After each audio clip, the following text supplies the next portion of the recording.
en nuestra vida a menos que la verdad sea la base y el fundamento de nuestra existencia.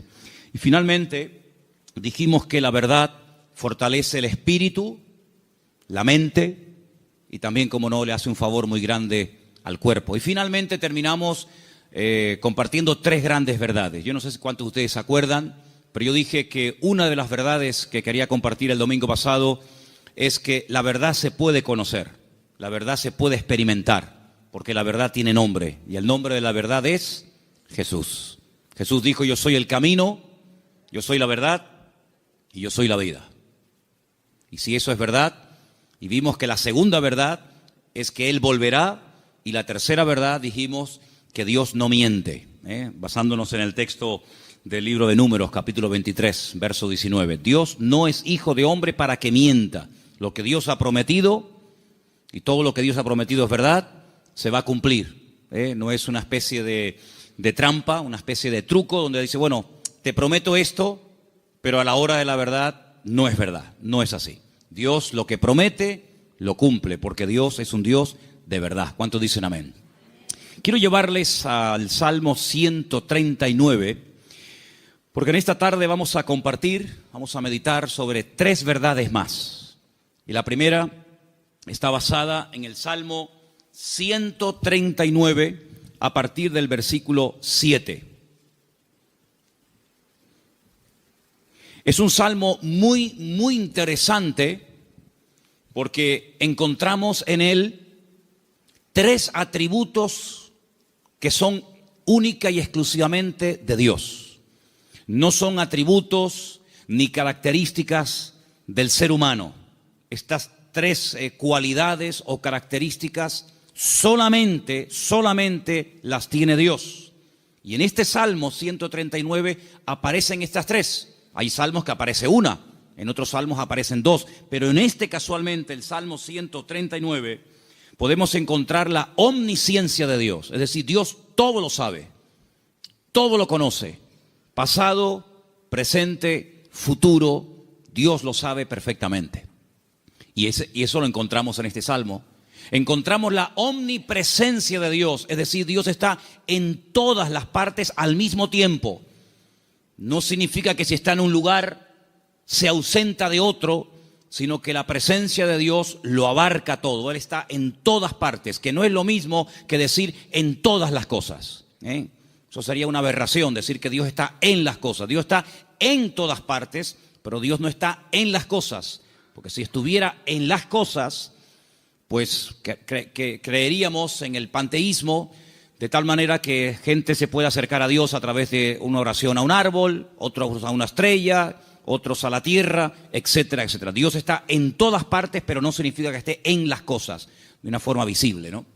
Y finalmente, la omnipotencia de Dios. Dios no tiene ningún tipo de limitaciones, ni de espacio, ni de tiempo. Por eso encontramos a Dios con una definición muy breve, pero muy profunda.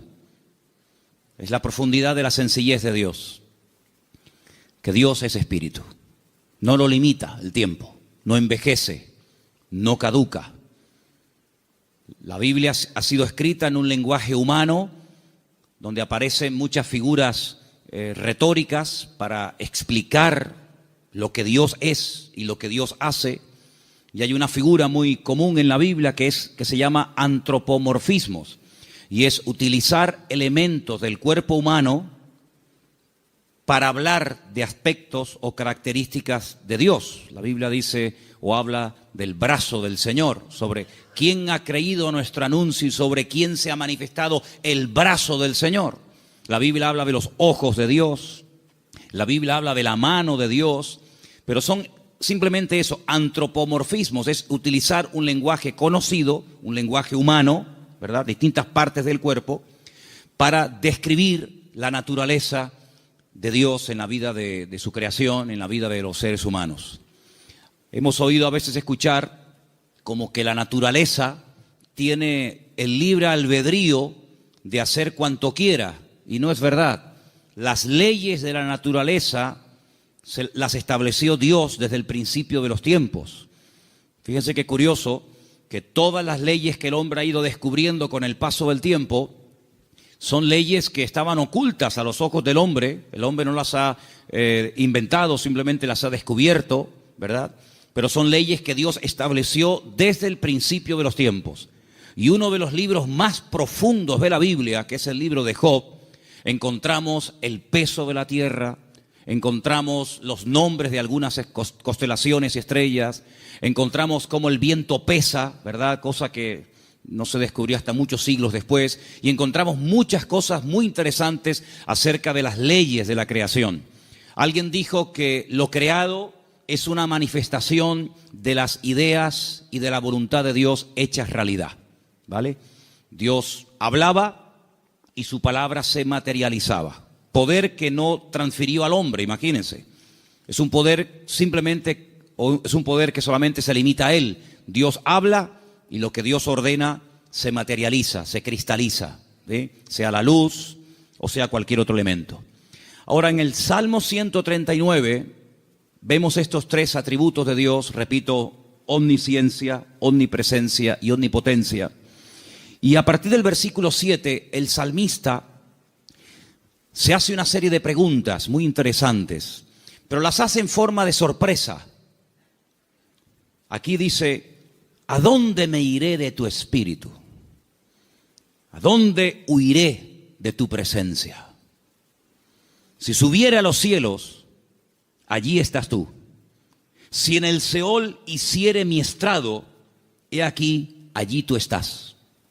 Si tomare las alas del alba y habitare en el extremo del mar, aún allí me guiará tu mano y me asirá tu diestra. Si dijere: ciertamente las tinieblas me encubrirán, aún la noche resplandecerá alrededor de ti.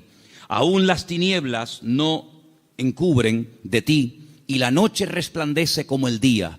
Lo mismo te son las tinieblas que la luz. ¿Cuántos dicen amén?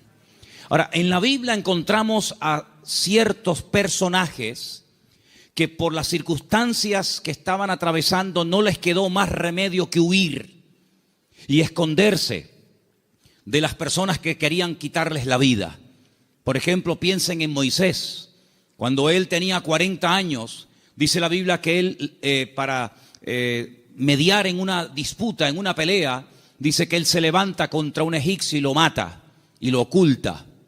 Pero aparentemente se ve que su crimen, su asesinato no quedó, digamos, oculto. Y al día siguiente alguien le dice: ¿me vas a matar a mí como ayer mataste al egipcio? Y esto le produjo un pánico, le trajo un miedo tan grande a Moisés, que dice que tuvo que huir al desierto. Y se ve que no lo encontraron. Se ve que el faraón, que a lo mejor intentó encontrarlo, fue todo en vano, porque pasó 40 años en el desierto y la Biblia no dice en ningún momento que a Moisés lo localizaron y lo llevaron a Egipto y lo sentenciaron. Por lo tanto, supo huir y se escondió, pero tuvo que huir. Tenemos, por ejemplo, el caso de David. David es un joven que recibe el llamado de Dios, la unción, el respaldo de Dios siendo muy joven. El profeta Samuel derrama sobre él aquel cuerno lleno de aceite que tipificaba la unción que él tendría el día de mañana para ser el segundo rey de Israel. Y dice la Biblia que durante muchos años, David tuvo que huir y tuvo que escaparse y esconderse, porque Saúl estaba obsesionado con quitarle la vida. Y se ve que lo hizo bien, por supuesto, la bendición de Dios también estaba con él, porque Saúl nunca lo encontró, a pesar de que muchas veces estuvo muy cerca de echarle mano, incluso hasta de quitarle la vida. Así que vemos que hay hombres en la Biblia, seguramente hay otros, que tuvieron en momentos puntuales de la vida que huir. Pero lo que me llama la atención es que estas personas huían de hombres y fueron capaces de ocultarse de esos hombres, sea Faraón, sea Saúl, que querían quitarle la vida. Pero lo curioso es que en el primer libro de la Biblia, el libro del Génesis, el primer hombre intenta jugar al escondite con Dios. Porque dice la Biblia que cuando Adán peca, se esconde de Dios, como si Dios no supiera dónde está. Es decir, Adán está tratando a Dios como si fuera un hombre. Así como Saúl no pudo encontrar a David porque sabía dónde esconderse, Y así como Moisés se supo meter en el desierto y no lo encontraron, Abraham creía que se podía ocultar de Dios. Sin embargo, el Señor sabía perfectamente dónde está. Me llama la atención que cuando leemos el libro del profeta Jonás, en el capítulo 1, dice la Biblia que él recibe un llamamiento para ir a predicar a una tierra extranjera, a la capital del imperio de Asiria. La ciudad se llamaba Nínive, pero él no quería ir, porque él sabía que si la gente se exponía a la palabra y se arrepentían, Dios los iba a perdonar. Y como él no quería que Dios los perdonara, sino que los castigara y los destruyera, pues dice, no voy a predicarles. Y como no van a tener la opción de arrepentirse, pues que se mueran. Y entonces dice que desciende a una ciudad que en la Biblia se llama Jope, pero que en la actualidad se llama Jaffa, y dice que toma un barco para huir de la presencia del Señor. Bueno, hay un momento en el que los marineros le preguntan, ¿qué haces aquí? ¿Cuál es tu nacionalidad? Y dice que los marineros se dieron cuenta de que él intentaba huir de la presencia del Señor. ¿Eso qué significa? Bueno, en ese momento, y hasta siglos más tarde, se creía que Dios donde estaba y donde Dios vivía y moraba era en Jerusalén, en el templo que estaba en el monte Moriah. Y cuanto más lejos me alejara de Jerusalén, y si encima me monto en un barco y me voy mar adentro, pues es como que la presencia de Dios la dejo atrás y Dios pues no me encuentra. Yo estaba leyendo hoy justamente el libro de Jonás y hay una canción que nosotros cantamos en la iglesia, parte del Salmo 118, que dice, desde la angustia invoqué al Eterno y Él me oyó. Y en la oración que Jonás hace desde el vientre del gran pez, pues dice la Biblia que él dice, desde la angustia invoqué al Eterno y Él me respondió. Así que el Salmo 118, Jonás lo sabía perfectamente, pero el 139 se ve que se olvidó. Porque el 139, el salmista dice, ¿a dónde me voy a esconder? ¿A dónde voy a huir de tu presencia? Vaya a donde vaya, sea hacia arriba, sea hacia abajo, sea a la izquierda o sea a la derecha, nunca podré huir de tu presencia, porque él tenía bien claro el concepto de la omnipresencia del Señor. ¿Cuántos dicen amén? Ahora, esta gente huía en el sentido negativo, pero hermanos, esto nos tiene que producir un gozo y una alegría a todos y a cada uno de nosotros enorme, inmensa. ¿Sabéis por qué? Porque vayamos a donde vayamos, no importa las circunstancias en las que nos encontremos, la presencia del Señor siempre, siempre estará a nuestro lado. ¿Cuántos dicen amén? No importa si te encuentras en una cárcel, allí el Señor sabe que estás. ¿O acaso nos hemos olvidado de que una noche bien tarde Pablo y Silas cantaban, los presos les oían, pero no solamente los presos les oían, sino que el Señor en el cielo también les oía y dice que los liberó de una forma tremenda? ¿Cuántos dicen amén? Dice la Biblia que cuando estaba en la tempestad, al día siguiente, cuando llevan ya más de 20 días en ayuno, sin ver estrellas, sin ver sol, perdidos, desesperados en medio del mar Mediterráneo, se levanta el apóstol Pablo y dice, no tengan ningún temor, porque anoche estuvo en mi camarote el Señor y me dijo que si nos mantenemos unidos, nadie va a perder la vida. Luego lo vio en la cárcel y también lo vio en la tempestad. Pero también se acordó de que en el desierto había un viejito llamado Moisés, que hacía 40 años que había huido de Egipto, y el Señor lo encontró. Y el Señor sabía que en aquel pozo, aunque los hermanos se tapaban los oídos y no querían oír los gemidos y los gritos de José, la Biblia nos enseña que el Señor siempre estuvo con José en el pozo y posteriormente en la cárcel. No hay ni un solo lugar donde nosotros vayamos en esta vida donde el Señor no esté a nuestro lado, sino que incluso hay una promesa del Señor que nos dice, he aquí yo estoy con vosotros todos los días hasta el fin del mundo. Hoy estaba analizando, estaba echándome un rato la siesta y de repente, ¡pum!, me desperté como un resorte y me fui a mi oficina y empecé a escribir todo lo que me venía a la cabeza. Y fíjate, me venía a la cabeza cuando Elías, huyendo, otro que huye también, en este caso no de un rey, no de un faraón, sino de una mujer llamada Jezabel, la reina perversa, esposa de Acab, que quiere matarlo. Dice que salió corriendo, huyendo para que Jezabel no pudiera matarlo. Y dice que se mete dentro de una cueva Y entonces dice que de repente se produce un terremoto tremendo, tremendo, a tal punto que dice que las rocas se parten por la mitad. Pero dice, Dios no estaba en ese terremoto. Más adelante dice que viene un viento huracanado espectacular, tremendo, que lo arranca todo. Y dice, pero Dios no estaba allí tampoco. Y al final, después de muchos, cosas de la naturaleza, dice que viene un viento apacible.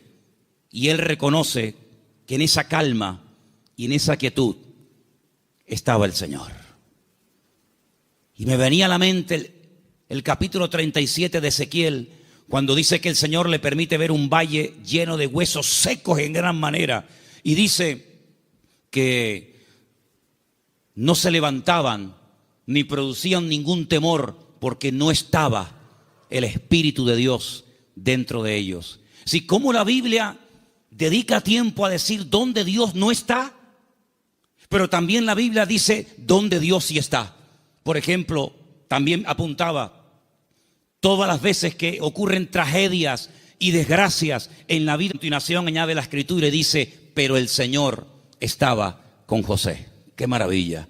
Hermanos, saber que nuestro Dios está con nosotros todos los días, ¿no te produce una alegría y una tranquilidad de saber que pase lo que pase y venga lo que venga y digan lo que digan? Nuestro Dios está con nosotros porque es omnipresente. No hay que ir a un lugar específico a visitarlo, como durante siglos y generaciones tenían que hacer las 12 tribus de Israel, que 3 veces al año tenían que viajar cientos o miles de kilómetros para ir a Jerusalén a visitar y a celebrar la fiesta del Eterno, sino que el Señor ha prometido estar con nosotros en cualquier momento, en cualquier lugar, no importa si somos jóvenes, adolescentes, niños o ancianos, no importa si estamos en la iglesia, en la casa, en el trabajo, en un barco, en un avión, en un submarino, no importa. La presencia del Señor siempre estará a nuestro lado y eso significa que la protección del Señor siempre estará con nosotros. Esa es la primera verdad que quiero compartir con ustedes en esta tarde. Y si habéis prestado atención a la lectura, ¿cuál fue la lectura de hoy? ¿Cuál fue? Salmo 121. ¿Cómo empieza el Salmo 121? Alzaré mis ojos a los montes. ¿De dónde vendrá mi socorro? Ay, amigo, cuando tú estás donde empezaban los peregrinos que iban a Jerusalén a celebrar las fiestas, cuando tú te pones en el principio de ese camino, allí en lo alto, en Galilea, y ves un camino estrecho, rodeado de unas montañas gigantescas, y te explican que en esas montañas se ponían los ladrones y las bandas armadas para robarle las ofrendas y los diezmos que iban a llevar al templo a Jerusalén. ¿Cómo nos van a alzar los montes los peregrinos y decir, Señor, ¿de dónde vendrá nuestro socorro? No es que está implorando la ayuda de las montañas, no, porque el versículo siguiente dice, nuestro socorro viene del Señor que hizo los cielos y la tierra. No dará tu pie resbaladero, ni se dormirá el que te guarda. Él guardará tu salida y tu entrada desde ahora y para siempre. ¿Cuántos dicen amén? Hermanos, en estos tiempos en los que estamos viviendo, es importante que nos recordemos cada día, el Señor, la presencia del Señor, la cobertura del Señor está a mi lado. ¿Cuántos dicen amén? Dile que está a tu lado, el Señor está con nosotros porque es un Dios fiel. Aleluya. Esa es la primera verdad que tenemos que tener presente en nuestra vida. Primera de Juan 5:18, primer versículo que nos van a leer en esta tarde. Primera de Juan, capítulo 5, verso 18. Presten atención, por favor. Sabemos que todo aquel que ha nacido de Dios no practica el pecado, pues aquel que fue engendrado por Dios le guarda, y el maligno no le toca. El maligno, la promesa que dice, el maligno no le toca.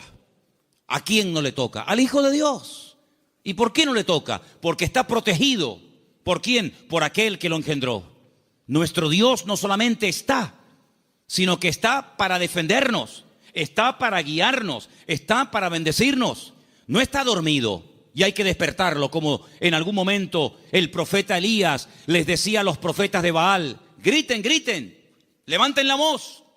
Tal vez vuestro Dios está de camino, o está dormido, cansado, se ha ido de viaje, sino que nuestro Dios está a nuestro lado, pero no de una forma pasiva, indiferente, sino que está a nuestro lado para pelear nuestras batallas y defendernos. ¿Cuántas veces hemos mencionado el pasaje de cuando el profeta Eliseo, no Elías, Eliseo, se encuentra rodeado de enemigos y su criado Giesi se lo comenta y le dice: estamos rodeados, nos van a matar? Y el profeta Eliseo ora para que el Señor le abra los ojos espirituales a su criado incrédulo Giesi, porque le dice: más son los que están con nosotros que los que vienen contra nosotros. Y entonces él pudo ver por los ojos de la fe cómo la presencia del Señor estaba alrededor de aquella casa, y aquellos que venían a matarlos al final quedan ciegos y ellos los tienen que guiar hasta salir de la ciudad. Hermanos, ese es nuestro Dios, un Dios que ha prometido estar con nosotros todos los días. Estemos también nosotros con Él todos los días. ¿Cuántos dicen amén? Segunda y gran verdad que quiero compartir en esta tarde: el poder inmenso, ilimitado del nombre del Señor Jesucristo. Marcos capítulo 16, versículo 17 al 18. Presten atención, por favor. Y estas señales seguirán a los que creen. En mi nombre echarán fuera demonios, hablarán nuevas lenguas, tomarán en las manos serpientes, y si bebieren cosa mortífera no les hará daño. Sobre los enfermos pondrán sus manos y sanarán. Todo cuanto se menciona ahí con una connotación milagrosa, echar fuera demonios, hablar lenguas, orar por los enfermos, etcétera, etcétera, todo va precedido por el nombre de Cristo. En mi nombre, en mi nombre, en mi nombre. El Señor Jesucristo nos enseña en la palabra que cuando oramos los creyentes tenemos que orar en su nombre. Firme la oración. No oramos en nuestro nombre. No nos acercamos a Dios con nuestros méritos, sino que oramos en el nombre del Señor Jesucristo. Y en el libro de Filipenses, el capítulo 2, nos da una pincelada, una explicación del poder tremendo de ese nombre. Presten atención. Después de humillarse, después de despojarse de toda su gloria y dignidad, después de haberse hecho siervo y estando en la condición de hombre, se humilla hasta lo sumo y muere de una forma terrible, como era la muerte de cruz, y haciéndose obediente hasta la muerte. A continuación de eso dice: por lo cual Dios lo exaltó hasta lo sumo, a lo máximo, y le dio un nombre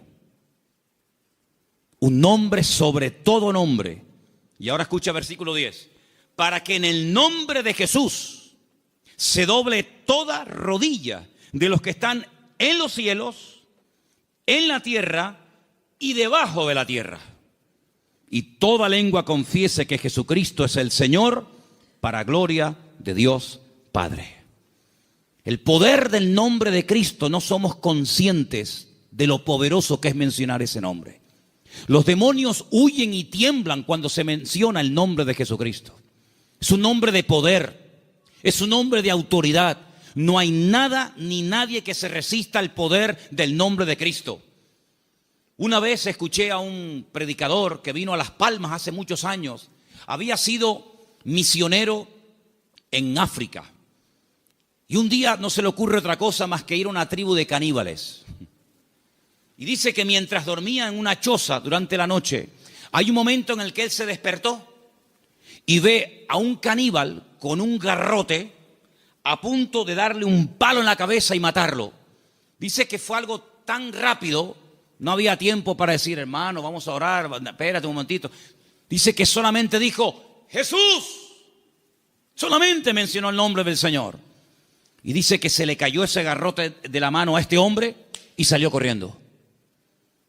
Hermanos, hay millones de testimonios de personas que han sido sanadas, liberadas, salvadas, bendecidas y transformadas por el poder del nombre de Jesucristo.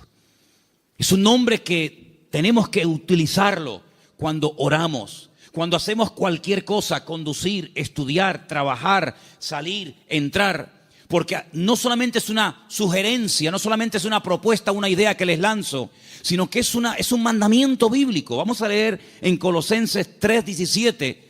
Fíjense cómo la Biblia nos enseña lo que estoy diciendo en esta tarde. Colosenses 3:17, por favor. Y todo lo que hacéis, sea de palabra o de hecho, Hacelo todo en el nombre del Señor Jesús. Todo. Dando gracias a Dios, Padre, por medio de Él. Todo lo que hacéis, todo lo que habláis, hacerlo todo en el nombre del Señor Jesucristo.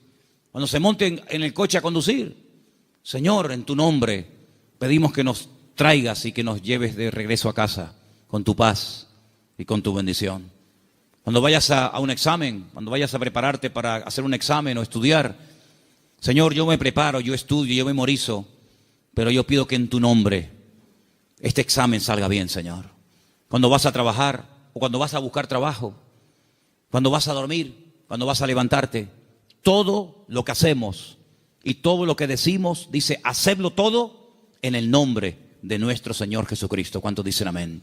Y vas a ver cambios, vas a ver algo diferente en tu vida, porque ese nombre es un regalo, permítame la palabra, que Dios le ha dado al creyente, a sus hijos, a su pueblo, a su iglesia, para que lo use. El Señor Jesucristo le dijo un día a sus discípulos, no habéis recibido nada porque no os habéis atrevido a orar en mi nombre, pero a partir de ahora, todo lo que pidáis en mi nombre, os lo daré, para que mi Padre sea glorificada en esa petición. ¿Cuántos dicen amén? Así que esta es la segunda verdad que tenemos que interiorizar en nuestra vida. Tenemos un nombre, hermanos, un nombre de autoridad en el cielo, en la tierra donde vivimos ahora mismo y aún debajo de la tierra. Un nombre que no tiene limitaciones de ningún tipo. Pues vamos a usarlo, porque la Biblia dice que es el regalo del Padre al Hijo, un nombre que es sobre todo nombre, para que en ese nombre se doble toda rodilla de los que están arriba en el cielo, en la tierra y aún debajo de la tierra, y toda lengua confiese que Jesucristo es el Señor, para gloria de Dios Padre. Dice también en un versículo que vamos a leer a continuación, en Proverbios 18:10, nos pone un ejemplo gráfico de la protección que proporciona el nombre del Señor, el nombre de Dios. Proverbios 18:10, por favor. Torre fuerte es el nombre del Señor. A Él correrá el justo y será levantado. Torre fuerte es el nombre de nuestro Señor, y a Él correrá el justo y será levantado. Leía en el día de ayer una historia cuando un tal Abimelech quiere matar a un montón de gente y dice que se dirige a la ciudad donde están las personas que él en un principio quiere aniquilarlas. Esto lo pueden ver en el capítulo 9 del libro de Jueces. Y dice la Biblia que en esa ciudad había una torre donde la gente de la ciudad, las mujeres y los niños se metieron, subieron a lo alto de la torre y allí se escondieron, y dice que no les pasó nada. Yo no sé si el salmista se inspiró en esa historia para escribir estas palabras. Torre fuerte es el nombre de nuestro Dios. A Él correrá el justo y será salvado en el tiempo de la angustia, en el tiempo de los problemas.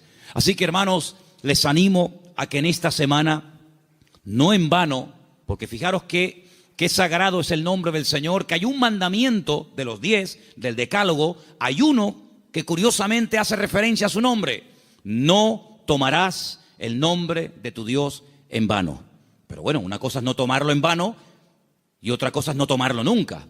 Por lo tanto, cuando menciones el nombre del Señor, que la gloria, una vez obtenida la respuesta a esa petición o a esa necesidad, que la gloria no sea para ti, sino que la gloria se la lleve el Señor. ¿Cuántos dicen amén?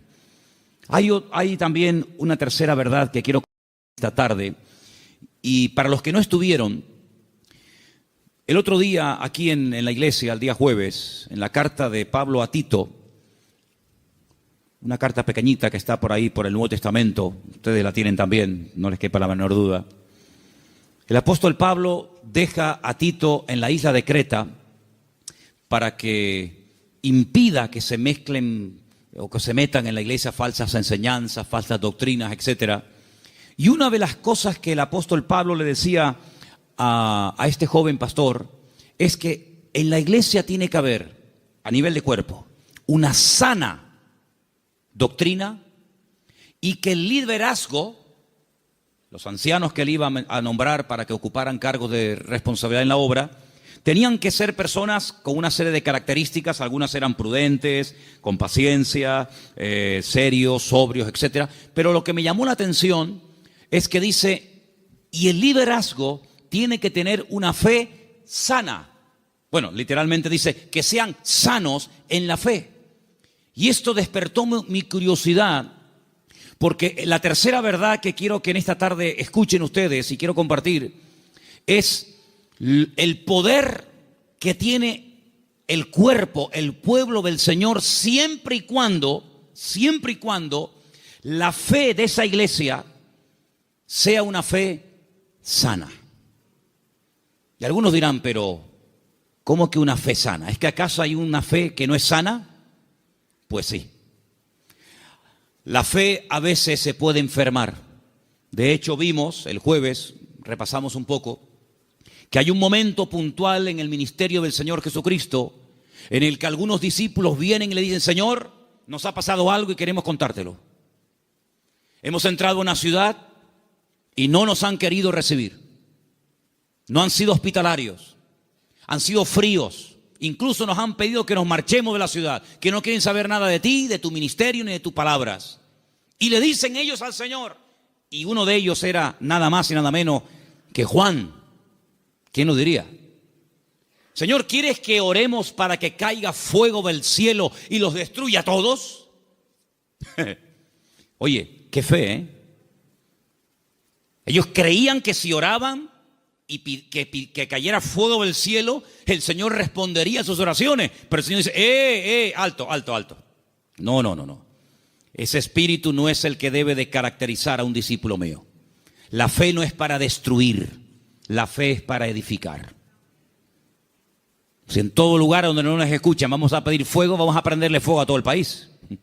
Y una vez dije, ¿por qué se creen ustedes que el Señor se llevó al profeta Elías? Porque como siguiera como seguía, le iba a prender fuego a todo el país. El único que iba a quedar con vida era él. Pero saben, hermanos, esa es una fe distorsionada. Es una fe mal encaminada. Es una fe que, como una especie de lámpara de Aladino, te crees que todo lo que pides tienes que recibirlo. Y no está basada en la razón, no está basada en la palabra, en el sentido común, sino está basada en una emoción, en un rechazo que sientes hacia una gente que no te ha querido escuchar. Y es una fe que no tiene nada que ver con una fe sana, que es la fe que tiene que tener el creyente. Es una fe totalmente distorsionada, una fe que no es la que yo quiero que ustedes tengan. Luego Pablo también hablaba de que había gente que tenía fe fingida. Fe fingida. Y Pablo dice a Timoteo, yo doy gracias a Dios que la fe que tú tienes no es fingida. Porque la fe que tú tienes primeramente la tuvo tu abuela y después se la traspasó a tu madre y ahora la tienes tú. Y dijimos que esa fe no fingida tiene que ver con una fe sincera, sin mezcla, sin hipocresía. Otra versión dice sin engaño, sin máscara. Hablamos también acerca de que hay fe, hay gente que tiene fe, pero es una fe muerta. Tienen fe, pero está muerta. ¿Y cuál es la fe muerta? La que no produce obras. Dice la Biblia, la fe sin obras está muerta. Por lo tanto, cuando vamos a este tercer punto y hablamos acerca de la protección sobrenatural que hay sobre nuestra vida y de lo indestructible que es el pueblo del Señor, para que eso se dé, tiene que haber una fe sana entre nosotros, no una fe rara, distorsionada, enferma, sino una fe puesta en las promesas y en la palabra de nuestro Dios. ¿Cuántos dicen amén? Y entonces esa fe va a traer estabilidad. Esa fe va a traer una revelación del verdadero Dios al cual tenemos que honrar, adorar y servir.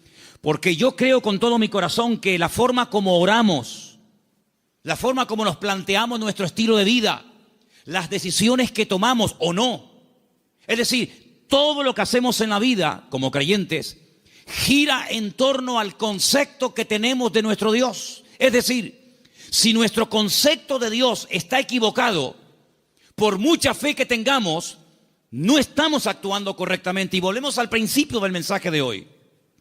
Jonás creía que había lugares donde se podía esconder de Dios y Dios no encontrarlo. Dice que él huía de la presencia de Dios, huía del llamado de Dios, de la responsabilidad. ¿Por qué? Porque no quería cumplir con el llamado de Dios. Y hace exactamente lo mismo que hizo Adán en el jardín del Edén: huir, esconderse de Dios. Y él creía que uno se podía esconder de Dios. Y él actuaba en base a esa creencia equivocada. Por lo tanto, es muy importante que nosotros nos preguntemos de vez en cuando, a la luz de las Escrituras, si la forma como yo estoy orando y pidiendo las cosas, si la forma como yo estoy viviendo mi relación con el Señor es una relación basada en una fe sana o en ideas distorsionadas y equivocadas. Porque hay personas que se imaginan que Dios, como acabo de decir, es esa especie de lámpara de Aladino que frotamos y Dios tiene que estar a mi servicio las 24 horas del día y Dios tiene que complacerme en todo lo que le pido y en todo lo que quiero. Y no es así. Hay momentos en los que puedes tener una fe tremenda y Dios decir a tu oración, no. Puede ser que tengas una sinceridad y un deseo tremendo de hacer algo para el Señor, genuino, bíblico, correcto, pero a ti no te corresponde hacer esa operación, hacer ese trabajo. Como por ejemplo el rey David, que quería construirle una casa a Dios. Y Dios le dijo, tú no la vas a edificar, la edificará la siguiente generación en la persona de tu hijo Salomón. Hay momentos en los que el mismo apóstol Pablo quería ir a ciudades a predicar el evangelio. ¿Será bíblico predicar la palabra? Por supuesto. Es un mandato del Señor, claro, ir por todo el mundo y predicar el evangelio. Pero también hay que decirlo que hay momentos en los que el Pablo quería ir a ciertos lugares a compartir y el Señor le decía, no, ahí no, en Bitinia no, bueno, pues me voy a Misia, no, ahí tampoco. Y uno dice, pero Señor, ¿no es tu voluntad ir a predicar a todas partes tu palabra? Sí, pero cada sitio y cada persona tiene su momento y tiene su lugar. Y ahora no es el momento de ir aquí, ahora es el momento de ir allá. Y Pablo, que era sensible a la voz del Espíritu, Pablo, que era una persona que se dejaba tratar y moldear, pues no era un niño caprichoso con la pataleta que cuando no le das la chupeta se pone a montarte un lío tremendo, sino que decía, bueno, pues si no es por aquí, será por allá. En otras palabras, no se venía abajo, no se derrumbaba, no se desanimaba, sino que él seguía probando, hasta que al final encontró el lugar idóneo donde el Señor quería llevarlo y usarlo. Por lo tanto, es muy importante que la iglesia interiorice esta verdad. El Señor nos quiere usar. Tenemos que cumplir con nuestras responsabilidades. Por supuesto que sí. Pero ¿estaré yo preparado para eso que quiero hacer? La Biblia nos enseña que cuando José era un joven, ya él sabía lo que Dios quería hacer con su vida. Yo creo que pecó un poco de imprudente. Abrió su corazón a sus hermanos. Tal vez lo mejor hubiera sido abrírselo solamente a su padre. Pero él le abrió su corazón a sus hermanos, le contó los sueños que había tenido y se buscó la ruina de su vida. Bueno, después al final, lógicamente, sabemos que el Señor utilizó todo aquello y lo convirtió en algo positivo, ya lo sabemos. Pero hermanos, él tuvo que esperar desde el momento que recibe la revelación de la voluntad de Dios para su vida, hasta que él ve que eso se cumple, pasaron muchos años, pasó mucho tiempo. ¿Por qué? Porque el Señor tenía que tratarlo, y tenía que prepararlo, y tenía que capacitarlo. Y lo tuvo que hacer pasar por situaciones terribles, pero en todas y en cada una de ellas aprendió lecciones que lo marcaron para toda la vida. Y cuando llegó el momento, el Señor lo levantó y el Señor lo utilizó. Por eso, amados hermanos, ¿en qué momento, en qué etapa del camino te encuentras? Sin embargo, cuando le escribe el apóstol Pablo a Timoteo, le dice: Timoteo, Dios no nos ha dado espíritu de cobardía. Probablemente estaba pasando por un momento de temor frente a semejante responsabilidad. Pablo dice: Dios no nos ha dado espíritu de cobardía y no te tienes por qué avergonzar de mis cadenas.